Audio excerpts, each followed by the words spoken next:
Hey everybody, welcome to Q&A with A&V. I'm Vincent Racaniello, and joining me tonight from New York is Amy Rosenfeld. Hey Amy. Hello Vincent, how are you today? I put the wrong first screen up. Really? I was supposed to put this one up, Q&A with A&V, but okay, I put the closing screen in. It happens. It's a lot I just can't do this on my own, you know. I understand. That's why we got a studio and we'll be moving shortly, right? Yep. Already we have a super sticker from Kathleen. Oh, thank you, Kathleen. Very kind of you. That's really great. Appreciate it. Now, I have a surprise for everyone before we start. Are you ready? Me? The music. Everyone. All right. I see. So this is a new model I had made. You can see poliovirus plus PVR. That's what it says here. It had it 3D printed. I'm going to put this in the incubator, right, Amy? Yes, we are. This is poliovirus in magenta and bound to a soluble form of its receptor, right? So the receptor binding sites are saturated. And you can see here that the receptors bind around the five-fold axis. There's 1, 2, 3, 4, 5 of them around the five-fold axis. And this opens, although I don't want to try it here because I'll break it. Isn't that beautiful? Isn't this? And Amy says it's almost as beautiful as her EVD68. All right, so that'll be in the incubator along with, I also commissioned a painting from Michelle Banks, and that'll go in too. It's gorgeous. Absolutely gorgeous. Okay, now there were a couple of things I wanted to... Don't you want to update them? Yes, so the incubator is going to be officially ours on Monday. The renovations are almost done. I'm going to go see tomorrow, take some more pictures. It should be all clean with a rug and painted walls. Drywall is up. If not, I'll tell them you got to fix it. Because who's going to be unhappy? Amy. And then Amy and I are going to, we need to get some desks for the studio and the conference table and some chairs. So we're going to go look at a few places, right? And so in the next few weeks, we'll be decking it out. The coolest part is B&H Photo is not far away. And I don't know if any of you know what that is, but it's a very cool place. One other thing. You might want to be on your best behavior because if you go too frequently, they might boot you out. They might have the wanted poster. It says wanted. Vincent Racaniello, not wanted here anymore. Indeed. I have a question for Amy here, but before I do that, so my official fundraiser, Jeffrey, who might be here tonight, or maybe not, he sent me an article. He often sends me articles. He sent me this one this week. Nope, that's the wrong one. Sorry. That's one I'll show you next. Here we go. This is an article in CNBC. Most fully vaccinated people who get COVID Delta infections are asymptomatic, WHO says. Now, that's proper reporting.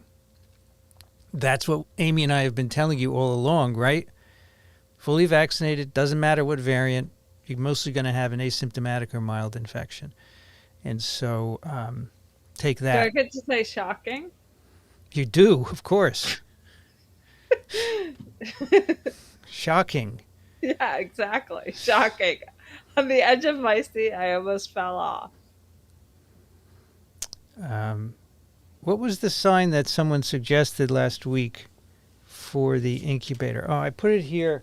I put it on a sticky note. They want you to have a sign that says BSL5. We'll discuss. Oh, I don't know where it is. Wait. Here's the last sticky. See, I told you this business with the stickies doesn't... Here we go. This gain of knowledge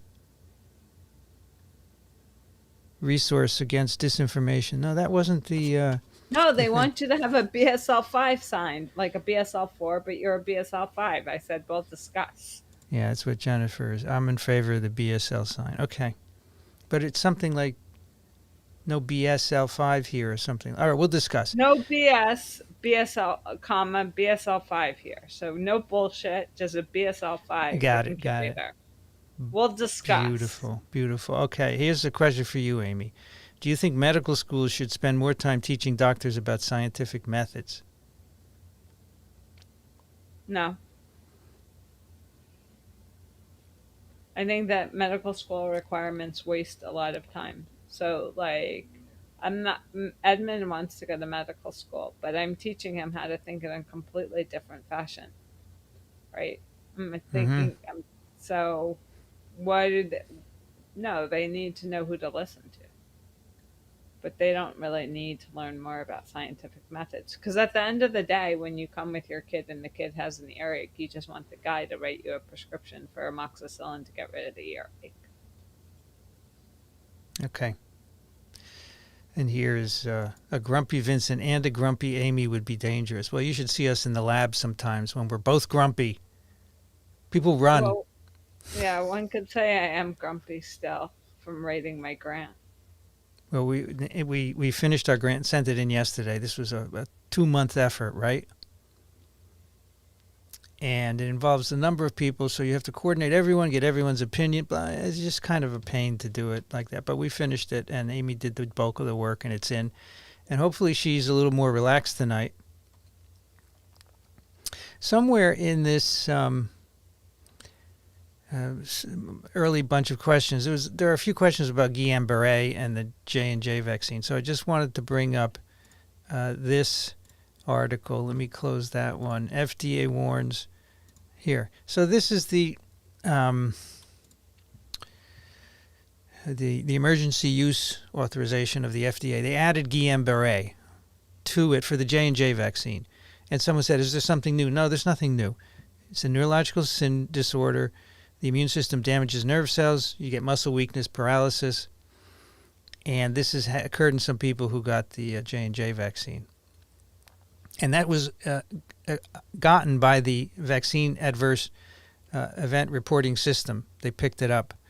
In most of these people, symptoms begin within 42 days. Chance is very low. I think 100 people or so have gotten it out of the few million doses. And these are the symptoms. And the thing about it is that it's usually reversible.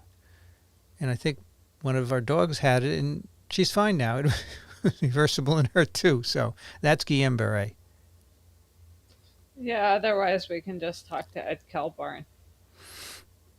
And so what Amy is referring to is the fact that the last vaccine to be associated with Guillain-Barre syndrome was the 1976 swine flu vaccine, of which Edwin Kilbourne was a proponent.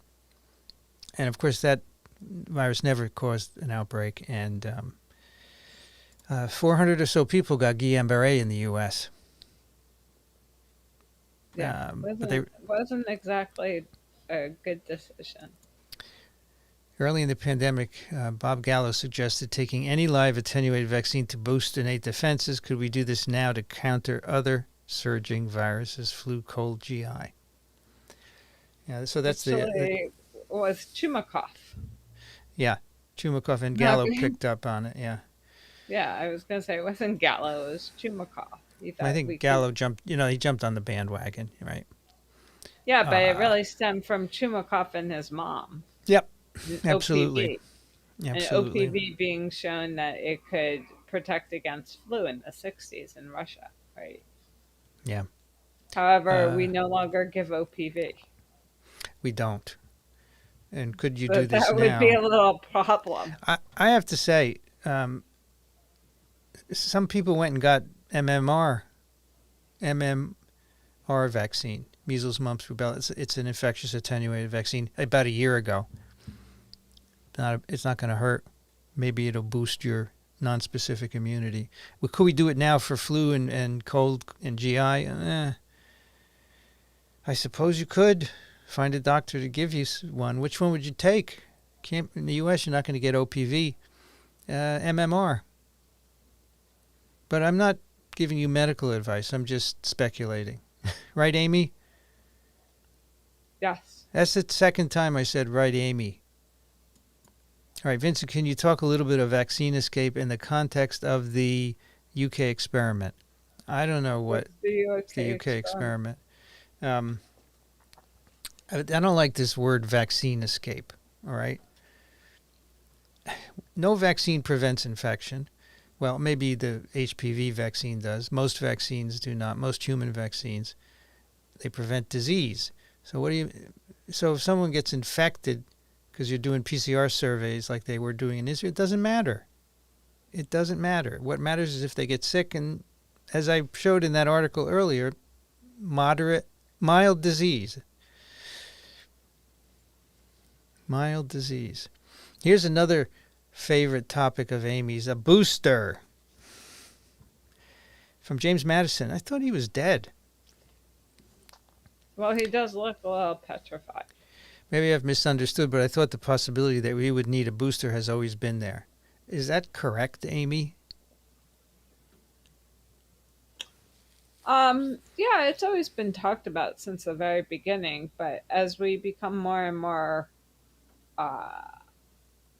gain more and more knowledge against these vaccines, it doesn't seem that we're going to need a booster. So, yeah, it was talked about as a potential, but we don't really need a booster. Yeah, it's so because I don't know what the problem is. Probably not. I mean, and to their credit, the FDA has told Pfizer, no, we're not licensing a booster. It's not a booster. It's a new vaccine, basically, with a different spike. If the as Ron Fouchier said on Twiv last week, like flu, when the infections get more serious, then they change the vaccine. That will be what will happen here. But I don't think that's on the horizon right now because the infections are mild with the variants. Well, as we talked about last week, with Theodora and Paul's paper that told you, like, you get vaccinated and you get infected with the variant gets digested, gets displayed. If the vaccine was a prime and the variant was the boost, and now your immune response is specific to the variant. So what's the problem? If someone's asking, isn't a flu shot a booster? No, it's a flu vaccine. Get your flu vaccine. You don't say get your flu booster. You don't get a booster over and over and over. A booster is the second shot in a series. If you get it every year, year after year, and I've had a flu vaccine for the last 15 years, every year, they're not boosters. They're new vaccines. And if it's against the variant, it's going to be a new vaccine. I don't care what the press is calling them. I don't care what Tony Fauci is calling them. They're new vaccines. They're not boosters. And they're not breakthrough infections. They're just infections.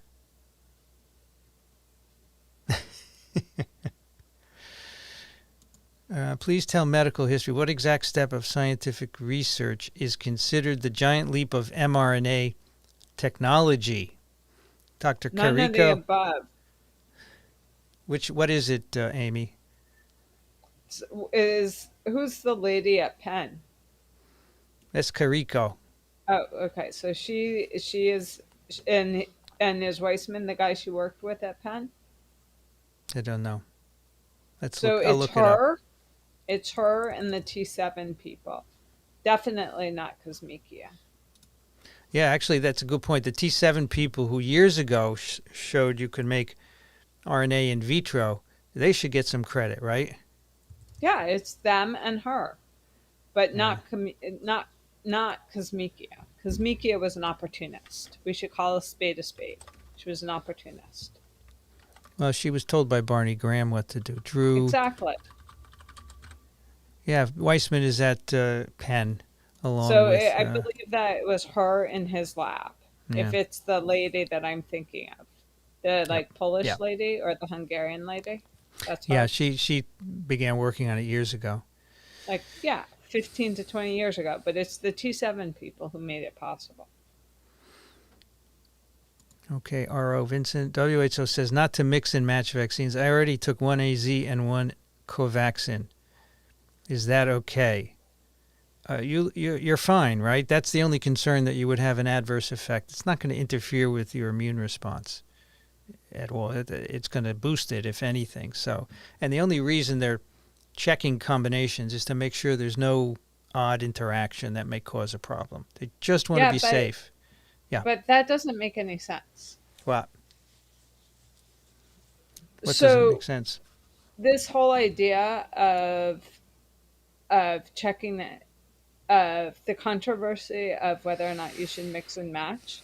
Mm-hmm. Because if you come to the United States and you got Sputnik, you're considered unvaccinated. Yeah, that's right. And that's you have to get vaccinated. So what are you talking about, this other crap? I mean, do you people not understand what you've just finished saying 2 seconds ago?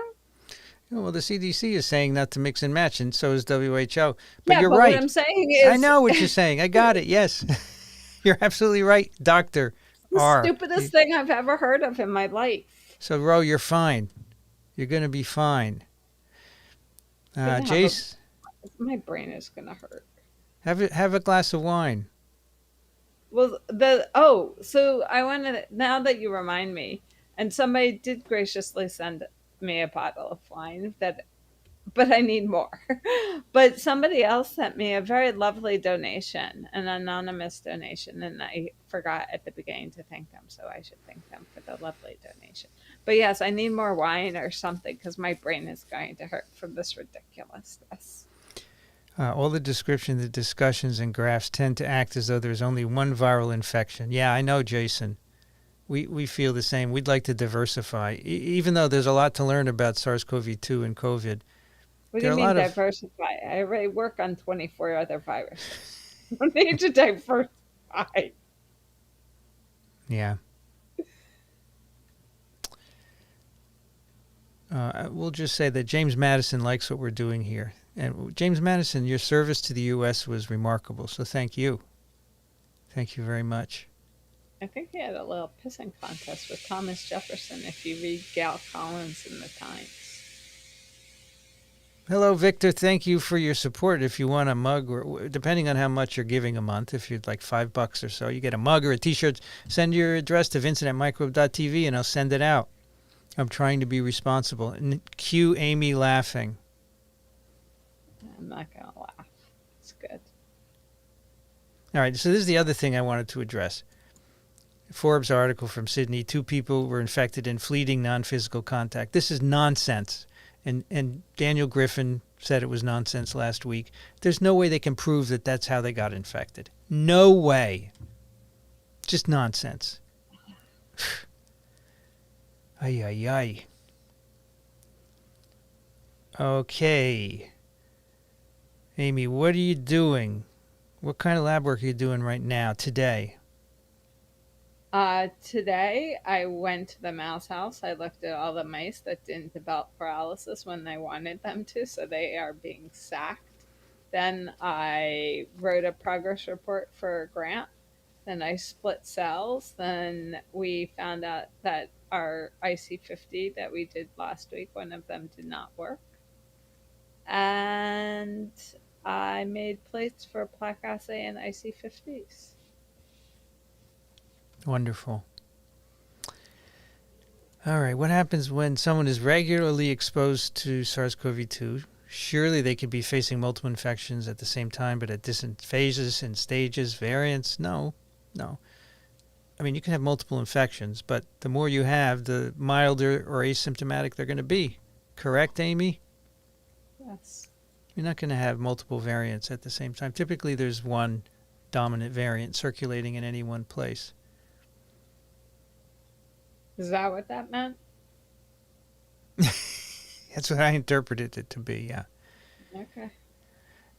I don't know why you can't do Super Chat. Right at the bottom of the chat on the right side, there should be, there's a smiley and then there's a $sign, right? It should be there, but I think you have to put in payment information. If budget allows, have a collection of models of all the major human diseases. That would be pretty cool, actually. Amy, could we get a shelf that we would put them all on? Sure. They would have to all be large, right? Like this one, so that people can see them.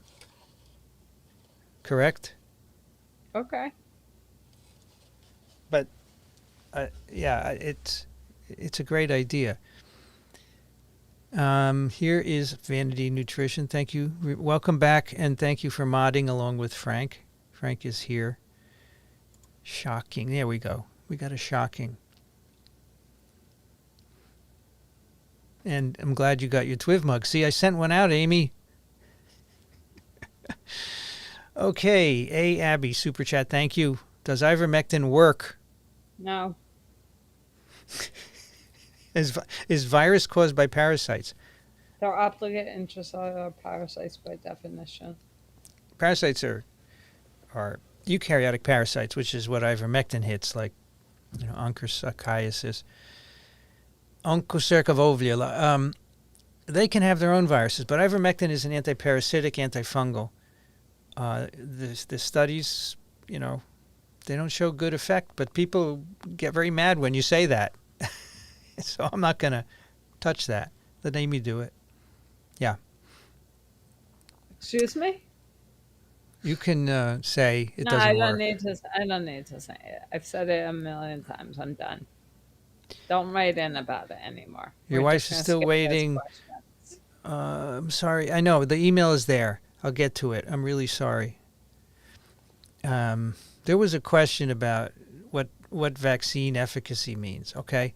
So I wanted to show this article from the Lancet. Okay.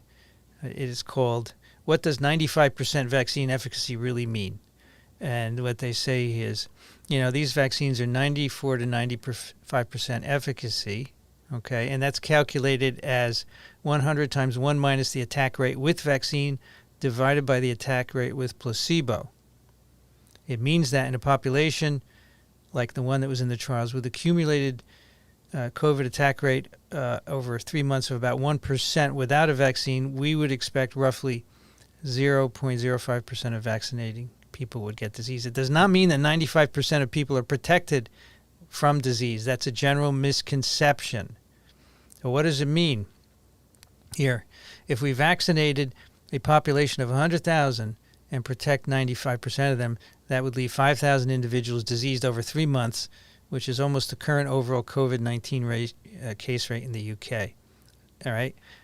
A 95% vaccine efficacy means that instead of 1,000 COVID-19 cases in a population of 100,000 without vaccine, and that's from the placebo arm of the trials, right? Approximately 1% would be ill with COVID and 99% would be not. We would expect 50 cases. 99.95% of the population is disease-free for at least 3 months. Okay, so that's what 94, 95% means. I thought you might want to see that. That's a Lancet paper. You can go see it. What does 95% vaccine efficacy really mean? Okay. And so there were a bunch of questions about that. So thank you. Glad to see you got the sticker working. Appreciate it. Enjoy your Twiv mug. Yeah, the evidence for ivermectin is weak. It's true. It's true. Hello, Vincent and Amy. What are your thoughts about Israel saying that people infected naturally are just 1% of new cases? I don't know what that means. Do you know what that means, Amy? No. I'm sorry.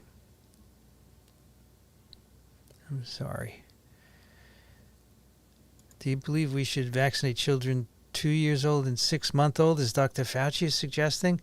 What do you think, Amy? I think it's fine. Once you do the trial or the trial is complete, yeah, I have no problem.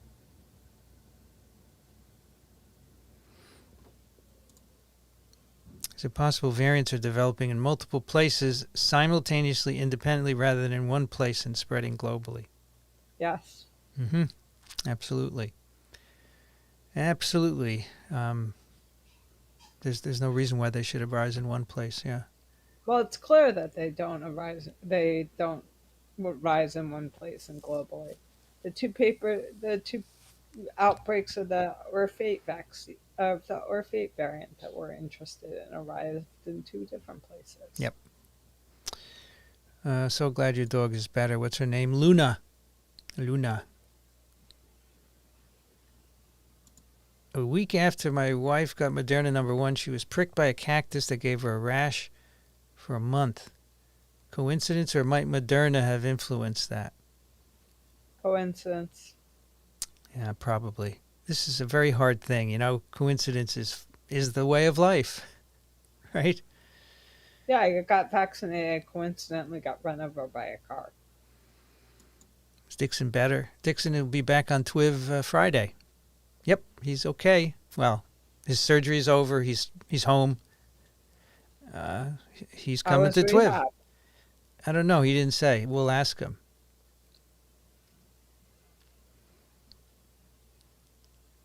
The UK is going for a natural, uncontrolled peak, possibly up to 200,000 cases a day. Under the theory, it's better to get COVID early before the flu season.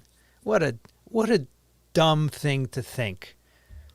Well, I don't understand how that's possible considering the fact that they have an active vaccine program. And I believe that maybe not 50% of their population is vaccinated, but it's not like 0.01% of their population is vaccinated. So I don't know what they're talking about. It's this ridiculousness that people say stuns us daily. Amy and myself, we text each other about it. And what do you think she says all the time? Shocking. This is crazy. It's never good to get COVID. What about long COVID? You want to get long COVID? That's crazy. Shouldn't the public and media be educated about the scientific method and that medicine learns from scientific research? What do you think, Amy? I think that the media should know who to talk to. You can't be an expert in everything. And everybody did take science up until a certain point. So, for instance, my sisters are bankers, and one of them never took another science class after their AP bio class, which they used my notes for. But she is by far not adult. She gets this. So, you know. And does medicine learn from scientific research? No, medicine only needs to know what to do when you come in and you need to be sick. So they don't really care the mechanism as long as it fixes you. Yes, that's what it's all about, fixing you. Yeah, there's a difference. Like, people think that medicine is a program to learn how to think. It's a training program. You have this, you do X. You have this, you do Y. You and I are not a training program. What is it that Dove says? What is it that he says? I don't know. Tell me. I don't know. You say it all the time that Alan tells you that medical school is something, whereas we as a PhD are something else. Oh, medical school is a training program and a PhD is an education. Right. That's right. Sorry, Amy. Sorry. Here. My brain hurts. Here's a picture for you guys. Here's my, here's Luna. Someone asked their name. That's Luna. Okay. My brain hurts. Your brain hurts? I'm sorry. My brain hurts. Okay, here's another one that you can answer. If a vaccinated person is more likely to be asymptomatic when infected, aren't they more likely to transmit to others than an unvaccinated person who would actually feel sick? What? No, they won't transmit because they're also shedding less because their immune response. First of all, asymptomatic has nothing to do with the amount of virus that you're shedding. No, their point is that you're walking around and, you know, contacting people, and so you could be transmitting. So is the sick person. Yeah. Oh, my brain hurts. But I do think that they are shedding less after vaccination. Do you know anyone who has been vaxxed and caught Delta? Do I know personally? I do not, but it's been reported in a variety of places. They get mild infections, yeah. Yes, but the majority of people who have Delta are the unvaccinated. That's right. That's absolutely right. So, like, if you have 1,000 people and 999 of them Delta infected people, and 999 of them are unvaccinated, who cares about that one person? Yeah, that's correct. And what bugged me today, Amy sent me a headline from the New York Times. Delta variant is fueling a new outbreak in New York. No. What's fueling a new outbreak is unvaccinated people. It could be any SARS-CoV-2. That really bothers me that they're blaming it on Delta. And it bothers Amy too. Yes, and it's unbelievable to me that then they published our editorial and they didn't read it. Yep. Oh, of course not. See, this is why my brain hurts. You know, it's tough to be Amy. Is it tough. often that MDs keep in touch with PhDs doing research to advance general or specialty medicine, or do most MDs get locked into how they were trained? Most MDs are locked into how they're trained. I can name one that keeps in contact with research. Who's that? Ian. Ian Lipkin. Yeah. Yeah, but he doesn't take care of patients. Yeah, well, Schindler, who does, has his own issues. Yeah. But, no. I mean, my doctors that I see, right, the various doctors I see, I talk to them about science. They have no background. They're smartish people, but they don't have any They're smartish knowledge. People. My cousin in their field, they're very good, right? But they don't know anything about basic science, and that's not their field. Now, you may argue they should, but they just, as Amy said, they're there to make people better. So my cousin is a spinal surgeon. He doesn't know anything. What did he say about COVID that drove you nuts? Let's not get into it. It ended up with him calling me arrogant jackass, to which I've not spoken to him since. And I have no desire to. Again, brain hurts. Do you think a person who's been infected with SARS-CoV-2, I assume you mean, needs to take 2 doses? Most papers say they only need 1. Yeah. But what's the second dose going to do to it? It's not really going to hurt you. No, it won't hurt. And they'll just tell everyone, get 2 doses to make it easy. I like this. Chanel says, 50% of kids are dropped as babies, right? Really? Yeah, right. The dwarf thing got settled in TWIP. Daniel is Doc, Vincent is grumpy, Dixon is happy, and Amy is brainy. It's cute. In a previous Q&A, Amy said a longer time between vaccine prime boost would be better than a shorter time. Yes. And then he continues, because the process of creating immunological memory takes 6 months, referring to somatic hypermutation and affinity maturation of B cells. That's a question. Good job, Victor. Very good. You got it. Yeah. And then he continues, could this theoretically mean that a single dose J&J might not be capable of creating memory as efficacious as a 2-dose AZ vaccine? I'm going to let Amy take that. I think it really, the ads are different, right? One is more antigenic than the other or something? Well, J&J was designed to be a one dose right. thing. But yeah, so, I mean, I would think it has to do with the vector. But outside of that, it should be fine. Yeah. Radel wants to know if there's a CMV TWIV. I don't think we ever did a CMV TWIV. We'll have to get a CMV person on. Now, the good thing about COVID, as far as TWIV goes, is that we have gotten a lot more guests, and we're more prominent, so people usually say yes now. So I can get almost anybody on. So I'm going to get a CMV person on. It's a good idea. Amy, my girlfriend adores the way you talk. Do you have pets? Regards from your fans in Brazil. I had a pet, but he passed away. When you were very young, right? I got him when I was 14, and he passed away after college. I'm sorry. Yes. Did you like your doggy? I did like Carnegie. Carnegie was my baby. What was the kind of dog? He was a mutt. He was a German Shepherd Beagle mix. This was kind of a large dog, right? 35, 40 pounds. I used to pick him up and carry him around going, my baby. Then I went to college, and he didn't like me anymore. Did you like your doggy? What was the kind of dog? He was a mutt. He was a German Shepherd Beagle mix. This was kind of a large dog, right? 35, 40 pounds. I used to pick him up and carry him around going, my baby. Then I went to college and he didn't like me anymore. And now you're not home enough to have a dog? No.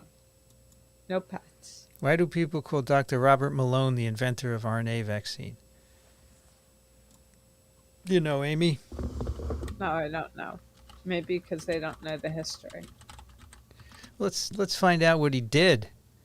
Yeah, here it is. Inventor of mRNA vaccines, blah, blah, blah. Well, I think he's the discoverer of in vitro and in vivo RNA transfection while he was at the Salk Institute in 1988. I think this is... 57 people. This is just not right. I don't think he did that. The initial patent disclosures were written by Malone in 1988. He's also an inventor of DNA vaccines. Apparently, he's invented everything. Okay, so now I'm very suspect because I happen to know that he didn't invent transfection. I mean, he may be on the patent, but who's on a patent does not mean that you invented it. You just got the patent. That can happen, right, Amy? Yes. That's the third right, Amy, I think. What are the What ways are we to... counting? Yeah, I'm counting the right Amy's. And then what are we going to do with this total? Are we buying me that number of drinks or what? I'm not clear. Okay, whatever. Never mind. What are the ways to counter virus with therapeutics? It's called antivirals, hopefully.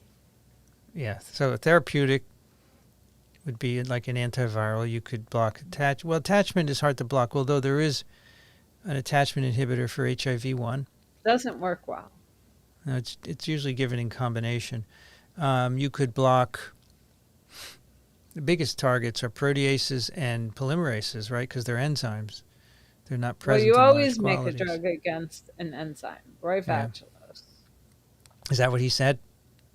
Absolutely. You always make a drug against an enzyme. He's been very successful. So most of the HIV inhibitors are polymerase or protease inhibitors.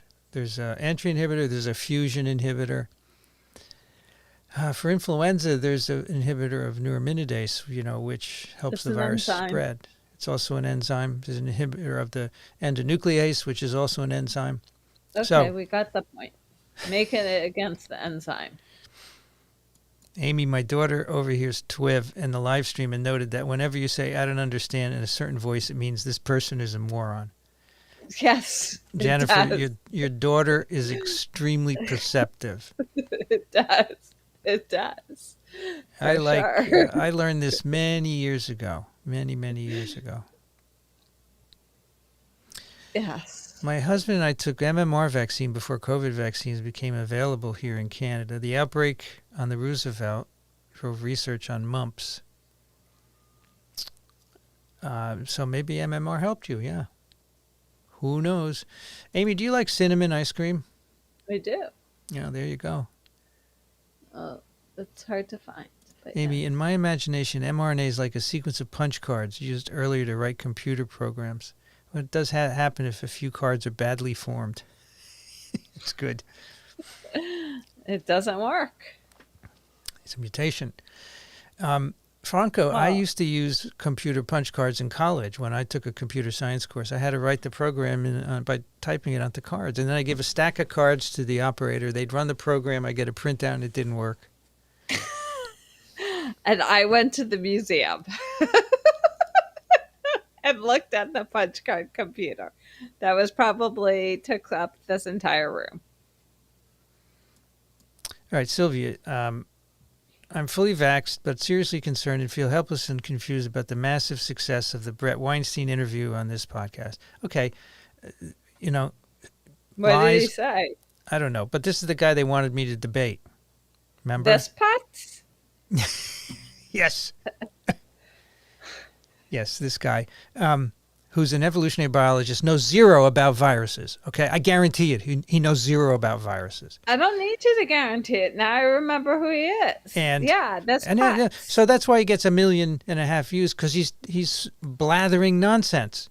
It's lies. People don't want truth. They want lies. They want conspiracy theories. He probably says it came from a lab. He probably says the vaccines don't work. Well, blah, he did say it came from the lab, but he also has some other issues. I believe he's being sued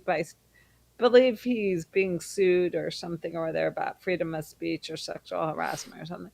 I think this is the idiot who refers to himself as the professor in exile from some podunk university in the middle of the country. I think that says it all. Can you move your camera down a little? It looks like you're sinking. I am sinking. A little more. There you go. I am sinking. It's for some reason this chair is not right.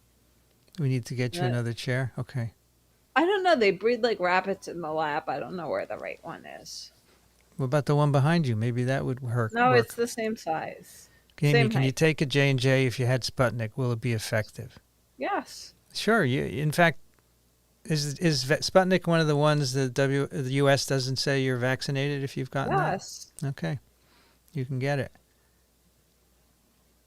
What is your opinion of Brett Weinstein's concern about lab mice having elongated telomeres affecting the outcome of trials?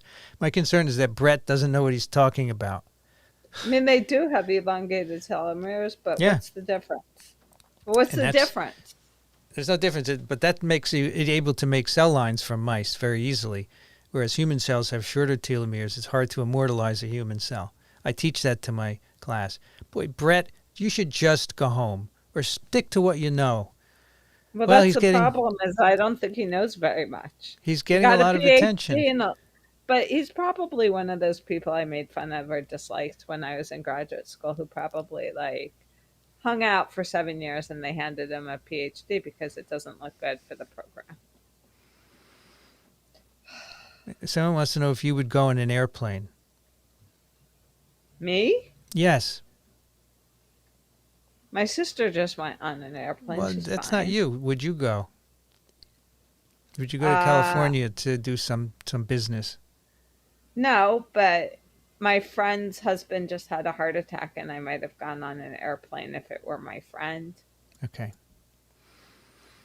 I have a friend who needs a second dose of mRNA. It's been a few months since the first. Vaccine clinic tells her she needs 2 doses again. No, she only needs 1. Only 1 dose. Clinic doesn't know what they're talking about. Oh my gosh. Is there any evidence to suggest Delta variant could sustain transmission among vaccinated? No. Or significantly reduce ability to stop disease? No. No evidence whatsoever. Is really bigger than my head? No. No. My head's bigger. It depends what you consider my head. Is my face put part it down. Of my head? Is my face part of my head? Put it down. All right, it's down. Chill. Thank you, Sebastian, for your contribution. Really appreciate it. Oh, does SARS-CoV-2 vaccines work against SARS-CoV-1? There have been some cross-reactive antibodies, but I don't believe that they're neutralizing. Yeah, probably not. It wouldn't be protective. Yep. But the market study that we did on TWIV, which you're probably referring to, or maybe you read it without listening to us, there are no bats or pangolins in the Wuhan markets. That's quite interesting. Tracy, now you're going to receive 30 bottles of wine, Amy. I will send you some Quebec wine. Oh, is that ice wine? Maybe she should talk to Andrew. But ice wine is nice. I like ice wine. Why does the CDC not recommend routine testing of vaccinated people? What do you need routine testing of vaccinated people for? The same reason you want to test the sewage for poliovirus, Amy. So, Sharon, I don't know the reason. And the reason why, no, it's not the same. I guess. Well, no, not really the same reason. Maybe it's the same reason why they don't want to do it. Right. That's what I meant. So for poliovirus, we don't test stool in the U.S. for poliovirus because we'd find it. And then what would the CDC say? It would freak people out. So if you test vaccinated people, you're going to see infections, right? Just like they did in Israel. But it doesn't matter. Yet it will freak out the press and we'll have another round of nonsense and make me grumpy again. Okay, it's like 8:45. 2 more questions. Yeah, what do you have to do? Some cells? Yeah, I have some cells, and then my brain, I need some aspirin for my brain. It's hurting. Okay. The Institut Pasteur just put out a hamster study of ivermectin that's being circulated. Good for rodents, I suppose. Well, as I said, they're probably going to do a large clinical trial with 4,000 people. That'll resolve it. I think it's fine to do that, but we cannot make a conclusion based on what we have. Thank you, Ro, for your contribution. Really appreciate it. Oh, here's a glass for you, Amy. Or a drink. Maybe that's a martini, right? That could be good. At this point, anything could be good. Thank you, Ditching the Grind 3. Are there many long haulers from COVID vaccines? We have no idea. We haven't heard of any. No, we're keeping our eye out for it, though, of course. Okay, Amy, this is your last question. If the vaccine doesn't prevent infection, how does it protect us from severe illness? It induces mucosal immunity that doesn't allow the virus to disseminate further. Yeah, so there's a little local replication in the respiratory tract. And then, it doesn't go into your lung. It doesn't disseminate. Exactly right. And with that, doctor... Yes, with that, I'm going to go deal with my cells, and then I'm going to go get some aspirin. All right, tomorrow, mice. Anything else? And, well, bring your tape measure. I'm going to go check out the Incubator in the morning and see if they finished everything, okay? Yeah, and see if you can't bring your tape measure, see if they can give you the exact dimensions of the walls. Can you text me in the morning to remember to bring my tape measure? You. Actually, I have it right here. Look. Doesn't mean anything. Doesn't mean anything if it's down there. I'll put it in front of my keyboard. How's that? Doesn't mean anything. All right. Good night, Amy. Good night, because it's too far away from the backpack. Good night. Okay, let's go to a one-person thing here. Did I ask Daniel about oxygenation and flushing of debris with oxygenated perfluorocarbons? I'll ask. I'm sorry, I forgot to. If I write it on a sticky, I can't tell you how many stickies are on my desk here. Ask Daniel, RE, oxygenated fluoros. I will ask him tomorrow. I'm doing the clinical report with Daniel tomorrow. Is there a way to predict if T-cell epitopes on spike will remain conserved as more variants emerge? I don't believe there's a way to predict that. We know where the epitopes are, right? So the best we can do is sequence, a certain number of isolates and see if they change. But so far, the change has been very minimal, right? And, even if they change in one person, they're not going to impact infection in another person because, the molecules that present the epitopes to T cells, the MHC molecules, are highly polymorphic. So my MHC is different from yours. And so if you make a T cell variant, it's probably not going to have any effect on my presentation. However, what it does have an effect on is long-term infections that go on for years, like Hep C if not treated, or HIV. They generate T-cell variants, and then in that person they can make a difference, right? Because they're escaping their MHC. But in general, it doesn't help them to go to another person. Does that make sense? I think so, right? A lonely wolf. Can you tell me where the heck did herpes virus come from? Herpes virus is ancient. Do you know that the dinosaurs had herpes virus infections? Yeah. Dinosaurs had cold sores. Well, it may have been a different kind of infection in the dinosaur, but molecular clock analysis of the genomes indicates that they were around hundreds of millions of years ago. I think they're quite ancient. And so they've been around for a long time. They just infected everything. And then when Homo sapiens arose, boom, got infected. Maybe from an ancestor. Who knows? A non-Homo ancestor. The current policy discourse in Australia is that Delta is a game changer.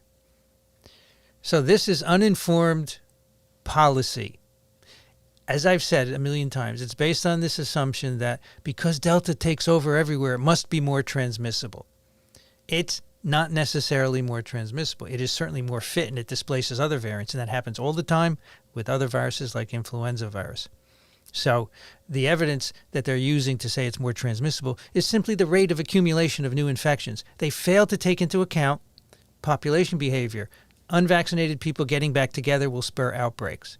So that's what I think about all the variants. It is wrong, and I'm not the only one on the planet who's thinking that. Ron Fouché last week on TWIV. Listen to TWIV last week. Fouché was great. And there are other people I talk to who feel the same way. But they're not heard. The epidemiologists make a statement. Typically, Public Health in England releases a statement saying this virus is 70% more transmissible based on the rate of new infections only. That is wrong. That is wrong. It's really hard to show inherent transmissibility. However, what people do can certainly increase the transmission or the spread of a virus in a population. I prefer to think of transmissibility as a virus property. And nobody has shown that Delta variant has some fundamental change in its property that makes it more transmissible. Believe me, I lose sleep over this. This really bothers me. And maybe you don't care, but I'm pretty passionate about it. Cat Vaxxer, thank you so much for your contribution. My studio will be a place for making new knowledge. Well, I'm not going to make the knowledge. I'm going to report it in the form of videos and podcasts, right? I'm going to go there and make stuff, and I'm going to hopefully have people helping me. Maybe my fundraiser will help me to raise money to hire people. Oh, so Brett is saying that ivermectin works, huh? So that just shows you, Brett doesn't know what a clinical trial is, how to test the drug. I don't know why he's saying that. Maybe it's the same reason that anti-vaxxers say what they do. They're either paid to say it or they love the adulation they get when they say it. I, on the other hand, I get your adulation. That's great. Not all of you, though. Some of you don't like what I do. That's fine. I'm not looking for adulation. I just want to teach people. And Brett doesn't want to teach people. He just wants fame. Okay. I'm a little prickly tonight, I suppose. I have energy. Vincent, Amy, did you hear about the early lab tests where they used an enzyme CRISPR-Cas13b that binds?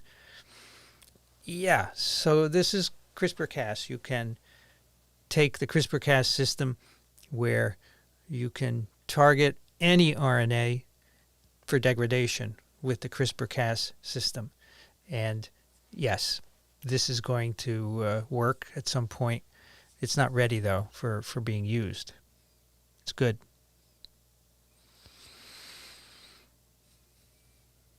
Mix and match of vaccines is an issue where vaccines are in short supply. So as Amy said, in the U.S., you have to mix and match because if you come from somewhere else and you had a vaccine that's not approved, they don't consider you vaccinated. So, I talk a lot about waiting for safety tests, and you shouldn't do it, but it's being done already, right? Only 12% in the UK supposedly will not touch the vaccine. That's good. Although it's too high. I mean, it shouldn't be that high, but 90% of the population you're going to hit, that's good. Oh, this is a very good formula. The amount of energy required to refute BS is 10 times minimum that required to generate it. That is a quote. Yes, that is a memorable quote that can go. So in my lecture slides, at every lecture on the bottom left, I have a quote. This could go on a lecture slide. Maybe the last one of the course or something like that. Okay, here's a very important point. Once antibodies from vaccines have waned, are T cells alone enough to protect the old and vulnerable?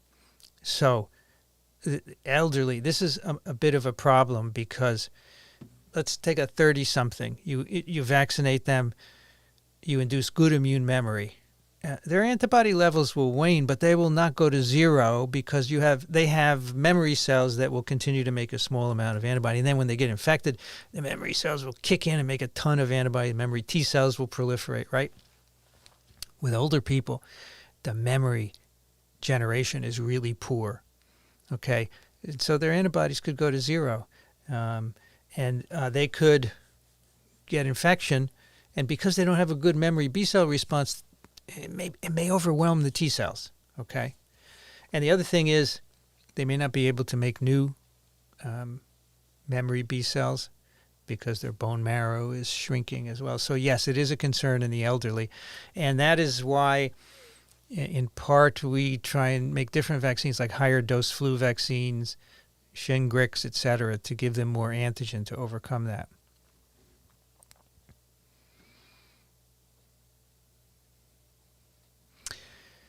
Israel is saying new cases are 40% vaccinated without prior infection and 59% unvaccinated and 1% with natural infection history.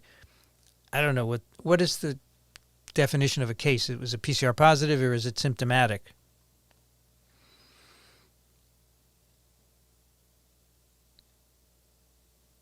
That comment I just reacted to is not accurate. Okay, thank you.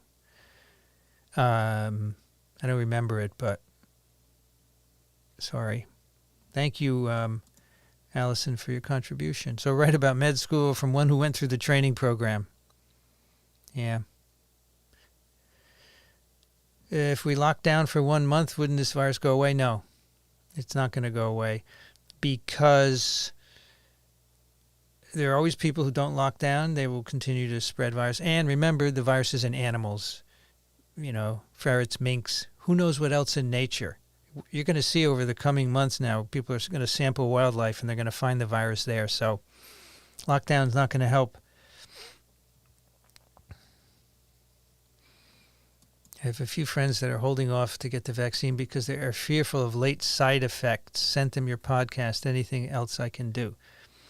Yeah, so you can say, yes, there are some late side effects, like we see Guillain-Barre in the J&J vaccine, and some rare clotting side effects with AZ, but they're really rare, and they're much rarer than getting really sick from COVID.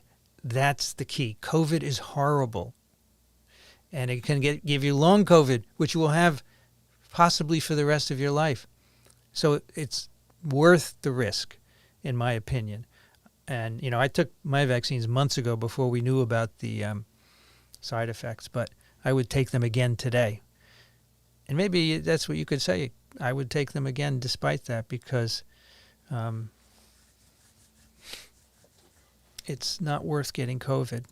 Does any organization keep and analyze CT values from PCR tests? Yes, actually, there's a paper I was looking at today that looked at CT values for many, many tens of thousands of tests. Yes.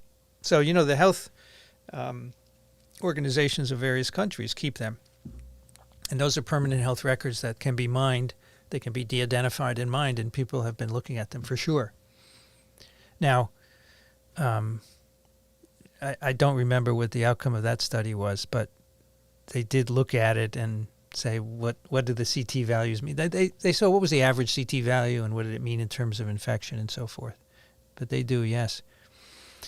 My friend who is unvaccinated has COVID in Scotland. He's lost taste and smell, but doing fine. Okay. One person, does not say that everyone should be unvaccinated, because not everyone is going to be fine like your friend. But I understand that that is always a motivation for people not to get vaccinated. Look, my one friend over there is fine. That's not how it works. That's not the data. Oh, in New York, Frank, thank you, Frank, for modding. Yeah, almost everyone is without a mask. I still wear a mask when I go from, I don't drive anymore. I started taking mass transit. So New Jersey Transit, you have to wear a mask still. New York City subway, you have to wear a mask. And then inside Columbia, I have to wear a mask. So I just leave my mask on from my car till I get to my office. But still, there are some people with masks, Frank. I see them in New York. But there are a lot without, and there are a lot of people not vaccinated, and that's why we're having an outbreak.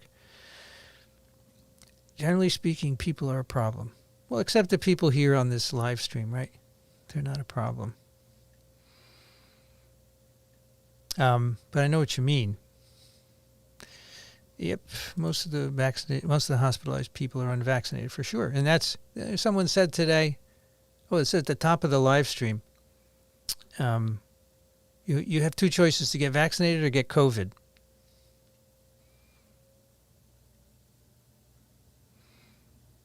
Do you think once we reach the 70 to 80% vaccination mark, we should encourage normal behavior and get-togethers to hasten an equilibrium in the population? I don't know what you mean by an equilibrium. What's going to happen is we'll reach this mark and all restrictions will be lifted. Everything will be open. No masking, no distancing. You don't have to say it. Just let people know that the restrictions are lifted. They'll go back to their own lives because they're aching to, right? I mean, I can see it going around and about. People are in stores and everywhere without masks. They're just going back to their normal lives.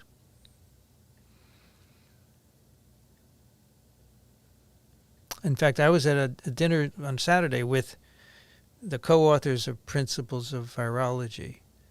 First, because we published the book over a year ago, we wanted to celebrate, and nobody was wearing masks. And it was just like pre-pandemic. I could not know that there was a pandemic still happening. Okay, even MDs at research hospitals. No, they can be an exception. So the MDs I'm talking about are my physicians that I go to see, general physicians, specialists, and so forth. Although I have to say my ophthalmologist was a actually Barnard undergrad, and she went to Cornell Weill Medical School, and she is pretty good. And we talk about viruses, and she seems to have a pretty good understanding of what's going on. But yes, at medical centers, academic medical centers, the physicians tend to be more up to date because they can go to seminars, grand rounds, and so forth. They hear what's going on. Yes, absolutely. Like my dad, right? He was a surgeon. He was not associated with the medical center. He didn't know any basic science. It's fine. He was a really good surgeon. He didn't have to know basic science to do his surgery. How do MD PhD programs train participants? Well, they go to medical school for a while, and then they go do some PhD research, and then they go back to medical school. So they're physician scientists for sure. And not a lot of them, right? But they can do both. They're actually encouraged to do clinical research and not so much take care of patients. But they're not who I'm complaining about. I'm not really complaining about that. The MDs just don't know.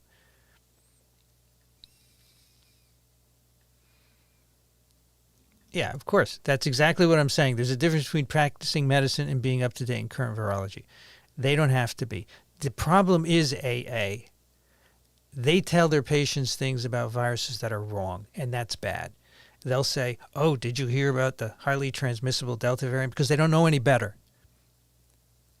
I mean, my gastroenterologist said, but it did come from a lab in Wuhan, didn't it? That's what I'm talking about. They don't need virology to practice their practice, but they shouldn't say things that are wrong. They should know better. I don't tell people about gastroenterology, right? They shouldn't tell people about viruses, but they're in a position of where they get great respect from their patients, right? Whatever they say, the patient thinks is right. And that's the problem. And I think that spreads misinformation as well. Do you think vaccinated kids will be in distance learning again? Distance? No, they're going to be in classrooms for sure. Columbia's open this fall. You have to be vaccinated, though.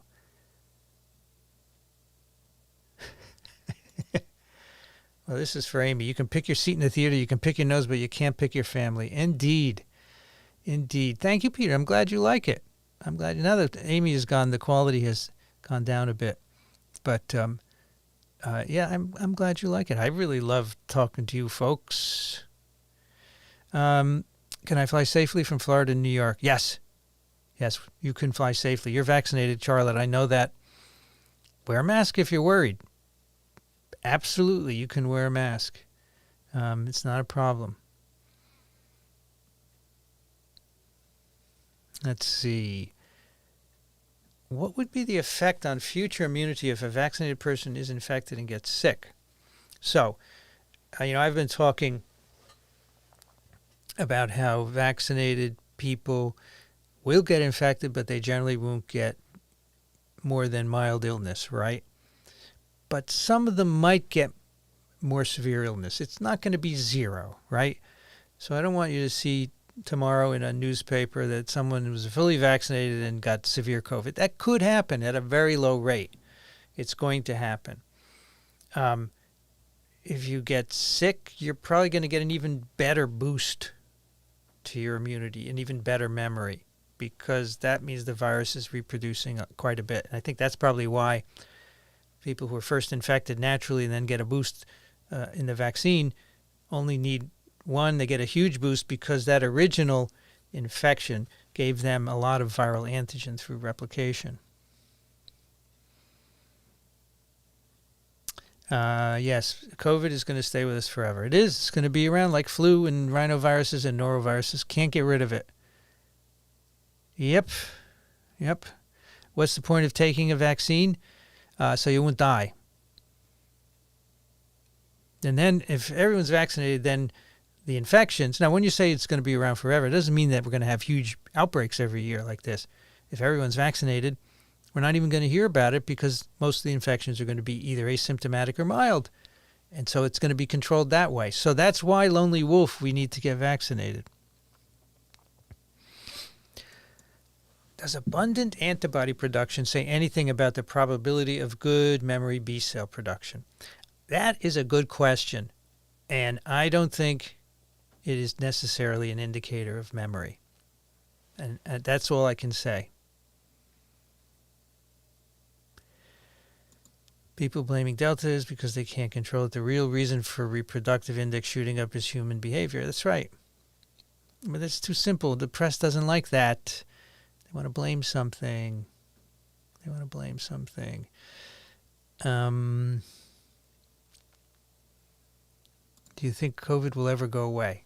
Well, no, the virus is not. It's going to come with us every year. But as I said, I don't think if we can keep people vaccinated at a high level, it's not going to cause serious illness. Malone is cited only by anti-vaxxers. Thank you, Ralph. I guess that's why I didn't know him. Okay. CMV negative people are rare. Yeah, most of the population is seropositive. That's right.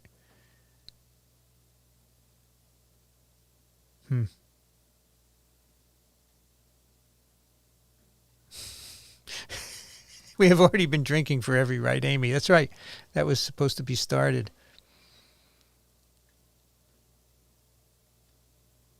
Yep.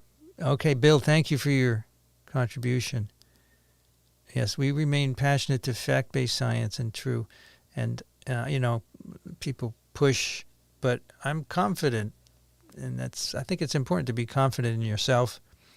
And if it's not your field, you can't be confident. I wouldn't be confident talking about intestines. It's not my field. But viruses, for sure. Viruses I've been doing for 40 years. The paper Increased Household Transmission says it's 66% more transmissible. This is BS. They don't have the studies to do that. All they say is there's 66% more infections, and that's not the same as more transmissible. They haven't taken into account the human behavior. The formula for calculating reproductive index contains a human factor. And they don't ever look at that. They just look at the number of new infections. So that's why it's BS. They cannot say that. It is just about a new variant displacing an old one.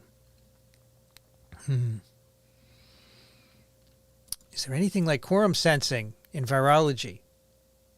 Yes, some people believe there is. There's not a lot of literature on it, but we did a paper years ago in HIV where they thought that there's quorum sensing. In phages, there's thought to be somehow the phage can sense. Of course, it has to be the infected cell that does the sensing, not the phage particle. But yes, there is. Not as well studied as it is in bacteria.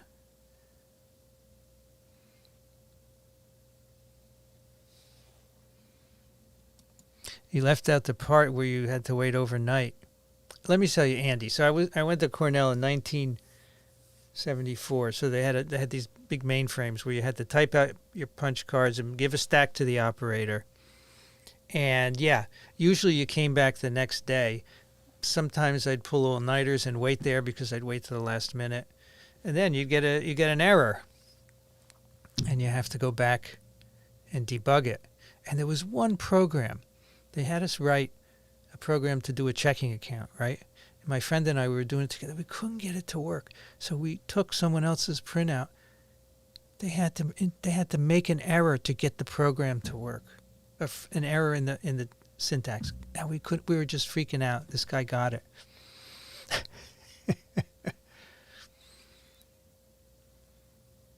We don't have masking or distancing. We have 70% double vaccinated, mostly AZ. We have Delta rapidly spreading. Well, that's because the schools are even less than 70%, right? Because they have younger people. They're unvaccinated. The government seems to be allowing it. Yes, they are allowing it. Advice, do you have kids you want to keep out of school? Maybe that's a way to do it if you're worried about it. But it's a problem. I understand it. If they get sick, you have to try and get them monoclonals right away. Yes, I will fly at this point. I don't have any plans, though, until next year. I have some gigs where I'm going to fly. I'm going to Fort Collins, Colorado I'm going to a bat meeting, and I'm going to do a TWIV from there.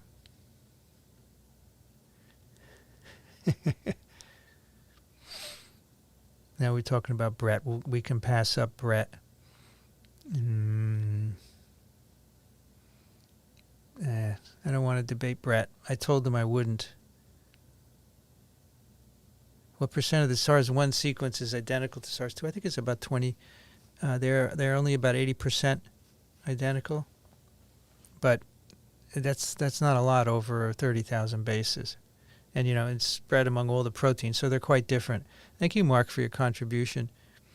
Amy is smiling more. Yes, because she finished this bear of a grant that we've been working on. And I can tell you, it makes you grumpy to write these grants. Thank you, John, for your contribution. All goes to the incubator. Can you tell me what happens to spike produced in cells via vaccination that doesn't get digested? Well, they're not all digested by lysosomes. Some are digested by the proteasome, the peptides, and then the peptides get displayed on the cell surface, and then the lymphocytes can look at them. But they don't just leave the cell. No, they either digested or presented on the surface of the cell. Do I know study that demonstrates internalization by direct fusion? Yeah, sure. There are some. You have to look in the literature, but they're there. We've done them on TWIV some time ago. There are ways that you can do that, and they did it. It's quite convincing. I'm curious if polio is still around. A polio question. I can pick up my polio because Amy's not here to say put it down. Poliovirus plus PVR. Oh, just so beautiful. Do I dare take it apart? If it breaks, I'll be really pissed. Oh, here it goes. Look. It's half. There's the half shell, see? So it opens up so you can see the interior. Unfortunately, there's no RNA inside, right? It would be nice if they had put RNA. But you can see they stuck little magnets in there so that when you put them back together, they snap together. I kind of don't like the lines. It's aesthetically bothering me. You can't win. If polio is still around and a person is vaccinated and gets infected, there are no symptoms. It's a silent infection, especially if you're, immunized with inactivated vaccine, which doesn't make your gut immune. You'll get infected and you'll shed some virus as well, for sure. And now it's just up to the point where Amy left. So I try and get everyone's question. I know you're chatting amongst yourselves too.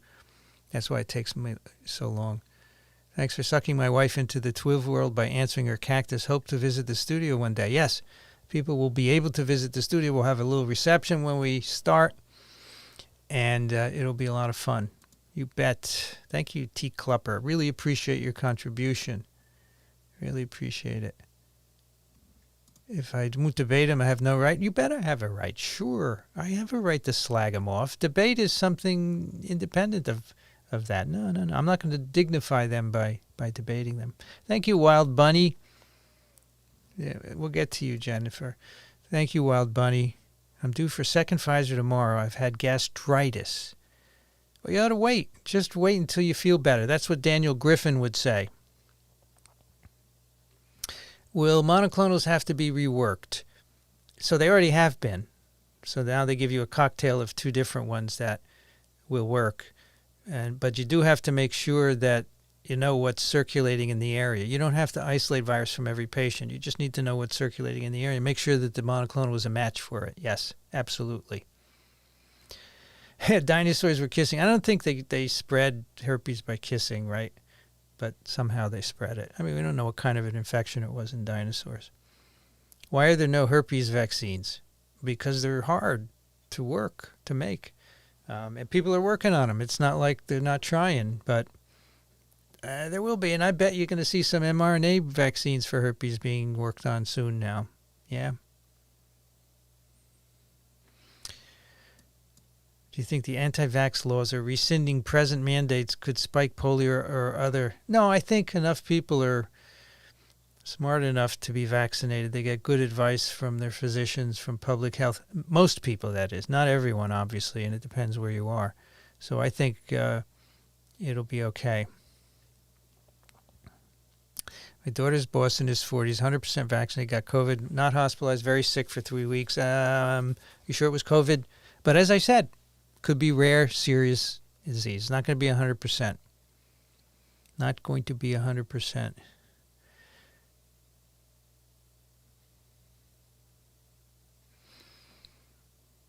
Why is it an obvious conspiracy? And I don't do conspiracy, Jenny. I just look at the fact. To avoid the fact herpes is attracted to injury and stress in the body, causing loops, exacerbating things. Yeah, it is a reaction to stress for sure, and can cause other issues as well. I don't have an issue with that. We have a lot of herpes discussion. Are there viruses in mitochondria? Yes. Yes, they're called mitoviruses. Yeah. And, mitochondria came from bacteria. And the mitoviruses are very similar to some viruses of bacteria. So, yes. Isn't that cool? Thank you.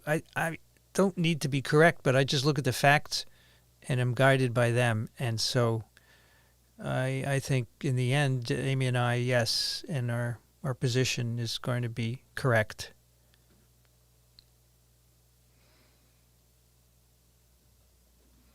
The variants are not more deadly either. There's no evidence. There's a study here, a study there of a small population in a hospital where a lot of people are sick with the variant, but they're all not vaccinated. And how can you compare it to another virus, which is not even around anymore, another variant, and was there maybe months before? You can't do that kind of study. It's apples and oranges. Not possible to make those conclusions. Thank you, Rafe. Have some adulation. Thank you. Someone told me the other day, you're a good man. I said, no, I'm not a good man. He said, would you just accept it? I said, okay.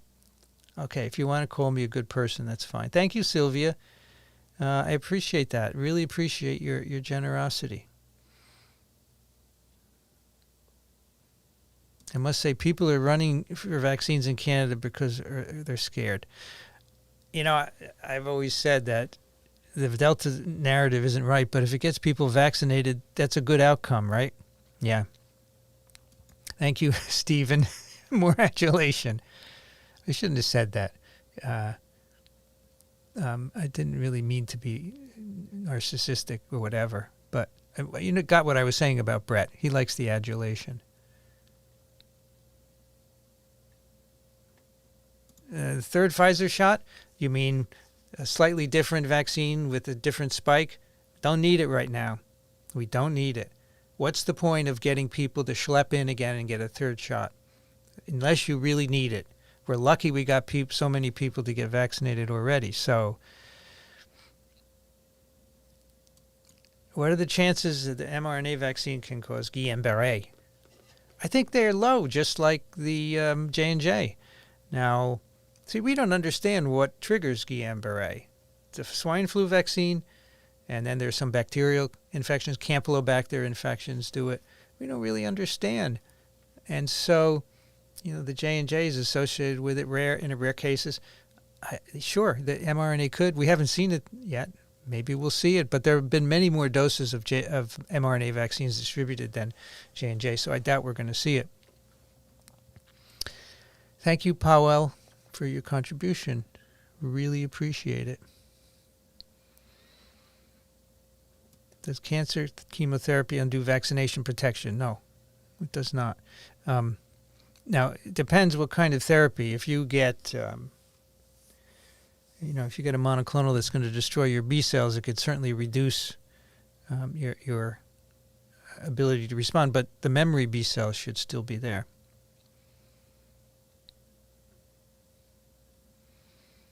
Define elderly, 65 and up, I would say. It's a gradual decline, but now I'm in the elderly. I'm 68, and it slowly declines, and it's not going to be the same for everyone. It's been found in mice, so we're screwed. We're not screwed, but I'm doing a paper on TWIV tomorrow.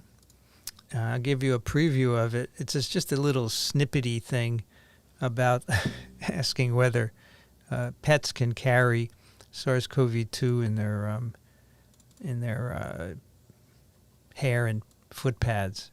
Isn't that cute? Here. Let me show it to you. Do dogs and cats passively carry SARS-CoV-2 on hair and pads? This is a study out of Italy. All samples are negative. They swab pets in households where there was COVID. All of them are negative, and so it's a small study, but there you go. But it is in wild animals. That's the thing. Thank you, Les.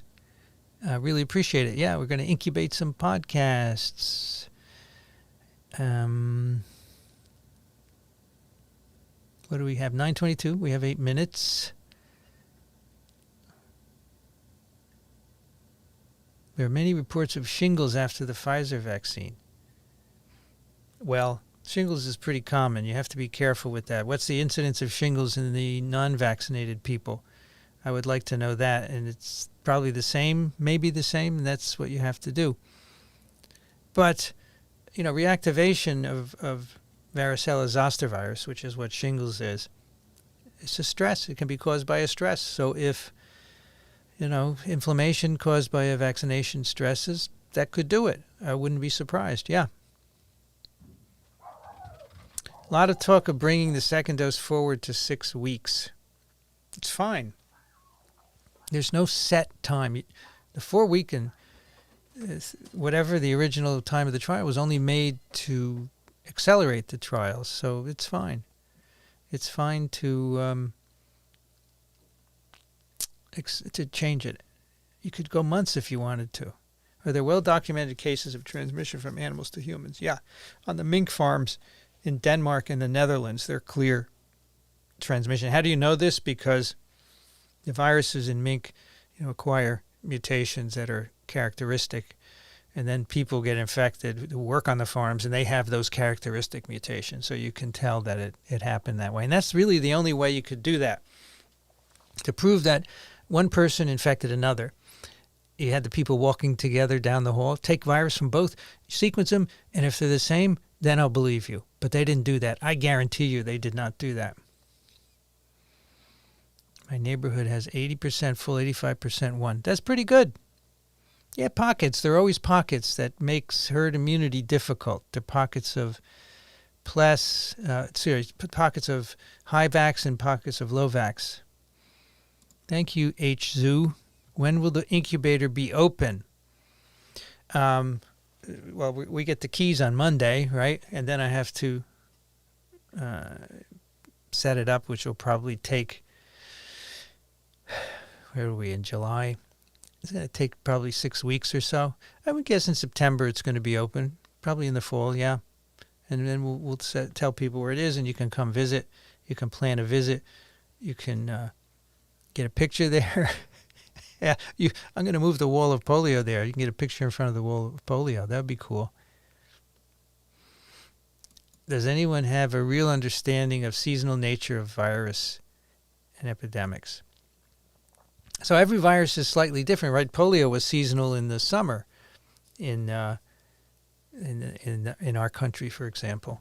And flu is seasonal in the winter in temperate climates, that is, but it's also seasonal in the tropics. So in flu, experiments suggest that low temperature and low humidity are important for transmission. Low temperature to preserve the infectivity, and low humidity so the droplets that you exhale stay small and they can travel farther, because in higher humidity the droplets will absorb water and fall to the ground. But in the tropics, there's also a season, and maybe the transmission is different there. So the answer is not a lot is known, but there's some clues. Let me see now. Daniel is an MD, PhD. Yes, for sure. So he gets both ends, right? Yeah. Thank you, Judy, for your contribution. Really, really appreciate it. Let me see what we have here for super chats. Thank you, Palm Beach Impressions. What will happen with international travel in the future when millions are vaccinated with different vaccines? We're going to have to come to some kind of international agreement that these vaccines are going to be accepted for sure, right? Otherwise, it's going to be crazy. You won't be able to travel. And once we get past this initial crisis, then I think we'll deal with that. So that's a good point, Palm Beach. Really good point. What is the name of the program to distribute vaccine? They can't get syringes. No, I'm not aware of that, but there's a program to distribute vaccines, right? What is it called? COVAX? But they should ask them for help. They could get it. The latest on molnupiravir is that supposedly the data, phase 3 data, are coming out any day now. Thank you, Sandy. Really appreciate it. And yes, Amy calls them scariants. They are clickbait. They are clickbait. That's really good. And you'll get many, many people mad to say that, but you're absolutely right. Thank you, Credulopathic Remedy. Really appreciate it. MDs mostly learn heuristics and get very little training in critical reasoning. Diagnoses that can be done over Zoom can probably be done by software. Well, that's a tough thing to say. Heuristics. Do all vaccines taken in the arm induce major mucosal? No, they don't. In fact, what's happening with an arm injection is that you're making serum IgM and G and A, and the A and probably G also is going into the mucosa, but you're not actually making mucosal immunity as if you vaccinated someone directly in mucosal surfaces like the flu mist, right? Thank you, Evan, for your contribution. Really appreciate it. Thank you, Charlotte. Really appreciate your contribution. Looking for the super chats. Got to thank him. Thank you, Lex. Really appreciate it. Why is myocarditis common in the young male gender? No clue. It's a good question. We really don't know, but I bet we'll find out at some point. What do we know about breastfeeding and immunization of babies? Well, I have a candidate paper for TWIV, which is all about immunizing moms and looking for antibodies in the baby. And the conclusion is, the moms give antibodies to the babies, and that would protect them in theory, right? Sanjay Gupta is wrong. The R naught is not 8. This is what everyone is saying. You can't do an R0 without looking at the contribution of human behavior, and they don't do that. You get that, what I'm saying now, right? He's wrong. But you know what? I stood next to him over a year ago, waiting to go on to CNN, and he asked me, this was when, the very beginning, he said, do you think President Trump should be tested? And I said, of course. It's important for him to be tested, and he disagreed with me. So take Sanjay with a grain of salt, okay? I'm not disparaging him. I'm not going to debate him, but he's wrong about the R0. It's wrong. R0 is not 8. Mark my word. And with that, folks, I want to thank you again for coming here, and have a safe week. And please come back next week with your questions. We'll be here. Thank you and good night.